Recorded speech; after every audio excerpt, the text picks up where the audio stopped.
Hi, Tom Wells here. I want to tell you a little story that happened early in my teaching career. In the 1980s, after the movie Fame came out, every big city seemed like they had to have their Fame Performing Arts High School. And in Minneapolis, that school became North High School.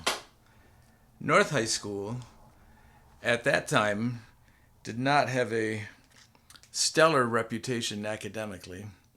It's located in an African American neighborhood, dealing with a number of social issues that oftentimes are found in big city schools. And so when the visual performing arts magnet got set up there at North High School, they had very little tradition of much happening in the music department. Many years earlier, it had a great reputation, but things had dwindled a little bit. So I wanted to start a jazz program when I got into that position there in 1984, and there was no way I was going to have a big band. There was no way the instrumentation was going to be there, the training was going to be there, the scheduling situation was not conducive to that. There were a number of things going against that. So I started a jazz combo program and the jazz combo program was very simple. It was we played standard straight ahead jazz tunes, some bebop tunes, some swing tunes, a lot of stuff out of the real book. And we played the head, and then every student, every day on every tune, improvised and worked on that. And we spent a lot of our time doing that. And at that time, my teaching was not as sophisticated as maybe it was later on in my career. And if I would have done it over, there's a number of things I could have done better, I think.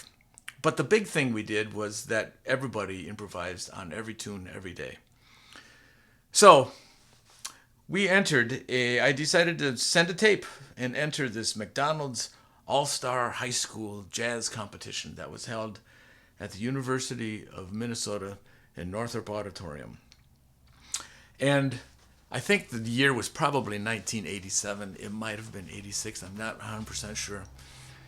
But, and we got accepted. We got in. They accepted the band, and we went there. And when we got there, we realized that all the other groups were big bands. And they were really good. Really good big bands. From outstate Minnesota, some from Wisconsin, a lot of suburban schools, and a lot of small towns that really took a lot of pride in their jazz ensembles. And they were excellent groups, tightly rehearsed, big rock'em sock'em sounds. They did that, and we heard them play, and it was time for us to go on, and our students, they said, Mr. Wells, not all of them, but some of them said, Mr. Wells, let's not do this. We're in the wrong place, man. We're doing the wrong thing in the wrong place. Let's not go up there. We're going to look bad. And I was a little intimidated myself, but I thought, let's go ahead and do this. And we played, we performed, and the kids did well. They did as well as they were prepared to do. I was pleased with the performance. They came away feeling all right, even though they thought they were in the wrong place. And at the end of it was a competition, actually. There were adjudicators making judgments as to what was going on. They were very kind to us, and they gave us an honorable mention. An honorable mention because we weren't really in the same category, And then they gave out the prizes, first place, second place, third place for the bands that were there. And that was all good. And then at the end, they gave out 10 outstanding soloist awards. And of my little combo, we had probably 9 or 10 kids in the combo. We got 5 of those 10 outstanding soloist awards. There had to have been 100, 120 musicians altogether there. And that was so encouraging to me and to the students there. Those adjudicators gave me a vote of confidence that you're doing something of value here. You were doing something that is worth pursuing, and I was it let me continue doing that same approach throughout my whole career in jazz.